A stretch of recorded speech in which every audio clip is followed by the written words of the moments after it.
আসসালামু আলাইকুম ওরহমতুল্লাহ। বেসিক কম্পিউটার কোর্সের এই পর্বে সবাইকে স্বাগতম। আজকের পর্বে আমরা একটি এমসিকিউ প্রশ্ন কিভাবে টাইপ করতে হয় কিংবা কিভাবে সেটিং করবেন ওই বিষয় নিয়ে আলোচনা করব। আপনারা এখানে দেখতে পাচ্ছেন এমসিকিউ টাইপের একটি প্রশ্ন রয়েছে। এই প্রশ্নকে আপনি দুটি কলামের মধ্যে কিভাবে টাইপ করবেন কিংবা কিভাবে সাজাবেন ওই বিষয়টি আপনাদেরকে শেয়ার করব। চলুন আমরা একটি নতুন ডকুমেন্ট ওপেন করি।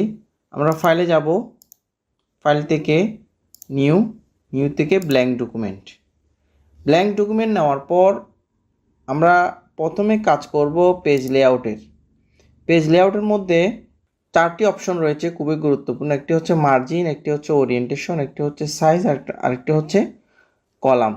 আপনারা যারা পূর্বের ভিডিওগুলো দেখেন নাই, আপনারা চাইলে প্লেলিস্ট থেকে ধারাবাহিকভাবে দেখে আসতে পারেন। মার্জিনের মধ্যে রয়েছে নর্মাল, নেরো। আমরা প্রথমে নেরোটা সিলেকশন করব। এরপর হচ্ছে ওরিয়েন্টেশন, পোর্ট্রেট দিব, সাইজ দিব যে A4, কলাম 1 কলাম ঠিক থাকবে। আমি জাস্ট কপি পেস্ট করে আপনাদেরকে দেখাবো, আপনারা প্র্যাকটিস করতে পারেন।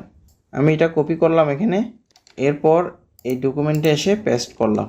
এখন আমার কাজ হচ্ছে ব্রেক অপশন থেকে কন্টিনিউয়াসে ক্লিক করা। এরপর আমরা কলাম থেকে 2 কলাম।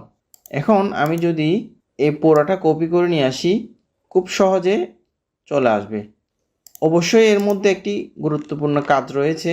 দেখেন, আমার পেজের কিছু অংশ পরের পেজে চলে আসছে। তাহলে আমি এটাকে এখান থেকে কি করতে পারি, হোম থেকে লাইন স্পেসিংটা একটু কমিয়ে আনতে পারি। এখানে 0 পিটি করে দেবো, একেবারে 0 পিটি, এবং এখান থেকে সিঙ্গেল। এরপরও যদি না কমে, সেক্ষেত্রে আমরা একটা কাজ করতে পারি, এই যে এখানে এটাকে একটু কমিয়ে দিতে পারবো। ফন্ট থেকে এখানে এই যে এই ডাউন এরও একটি অপশন রয়েছে, এখানে ক্লিক করবেন। দেন এখান থেকে আপনি স্পেসিংটা 70 করে দিতে পারেন। দেন ওকে। আমরা দেখতে পাচ্ছি এখন আমার কাজ ফুলফিল হয়ে গেল। এরপর আমরা দেখব পরের পেজ ঠিক সেমভাবে আপনি কপি করে নিয়ে আসতে পারেন। 3 নম্বর পেজে একটি কাজ রয়েছে, সেটি হচ্ছে এখানে দেখেন আপনি 60, 61, 62, 63, 64, 65, 66। এরপর কিন্তু প্রশ্ন প্যাটার্নটা 1 কলামের। এই কাজটা আমরা আমাদের পূর্বের ভিডিওগুলোর মধ্যে দেখিয়েছি। আজকের ভিডিওতে এই কাজটা কিভাবে করতে হয় আমরা সেটা পরিপূর্ণভাবে দেখব। এখন আমি এটা পুরোটা কপি করে নিয়ে আসব।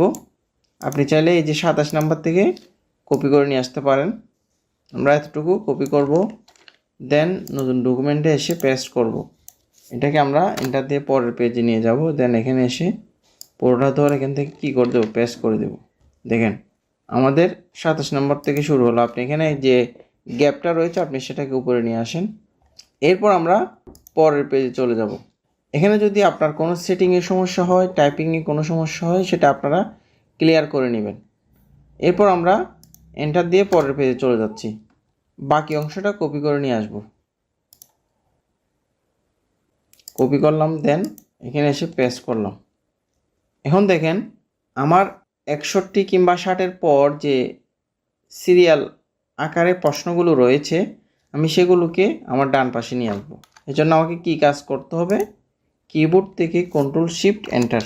দেন আমি এগুলোকে কি করব, এখান থেকে কপি করব কিংবা কাট করব। দেন এখানে এসে এগুলোকে কি করে দেব, পেস্ট করব। এরপর আমরা এখানে কোথায় আসবো, ব্রেক্স থেকে কন্টিনিউয়াস, দেন আসবো 1 কলাম। এখন আমি এই পুরোটা কি করতে পারবো, কপি করে নিয়ে আসতে পারবো। দেখেন ইতিপূর্বে আমরা যে কাজটা করেছি সেটা হচ্ছে 2 কলামের, কিন্তু 3 নাম্বার পেজে এসে আমাকে কাজটা করতে হয়েছে 1 কলামের। এই বিষয়টি আমাদের খুবই শেখার প্রয়োজন। আপনারা এই ভিডিওটি ভালো করে দেখে নেবেন। 2 কলামের মধ্যে কিভাবে প্রশ্ন সেট আপ করতে হয় এবং 1 কলাম এবং 2 কলামের মধ্যে কিভাবে পরিবর্তন করতে হয়, এই বিষয়গুলো অবশ্যই খেয়াল করবেন। আমাদের 2 কলামের ক্ষেত্রে পেজ লেআউটের কাজটা খুবই গুরুত্বপূর্ণ। আপনাকে প্রথমে মার্জিন সেট আপ করতে হবে, এরপর হচ্ছে সাইজ নিতে হবে, এরপর হচ্ছে কলামের মধ্যে 1 কলাম দিয়ে কাজ করবেন, দেন ব্রেক্স থেকে কন্টিনিউয়াস করবেন, দেন 2 কলামে যাবেন। এভাবে করে 2 কলামের পর আপনি আবার ওয়ান কলামে আসবেন। এই ছিল আজকের টপিক। এই ভিডিওটি আপনাদের বুঝতে কোনো সমস্যা হলে আপনারা কমেন্টে জানাবেন। এছাড়াও আপনারা যারা পূর্বের ভিডিওগুলো দেখেন নাই ধারাবাহিকভাবে ওই ভিডিওগুলো দেখে আসতে পারেন। আজ এখানে শেষ করছি। আপনারা সবাই ভালো থাকবেন, সুস্থ থাকবেন। আল্লাহ হাফেজ।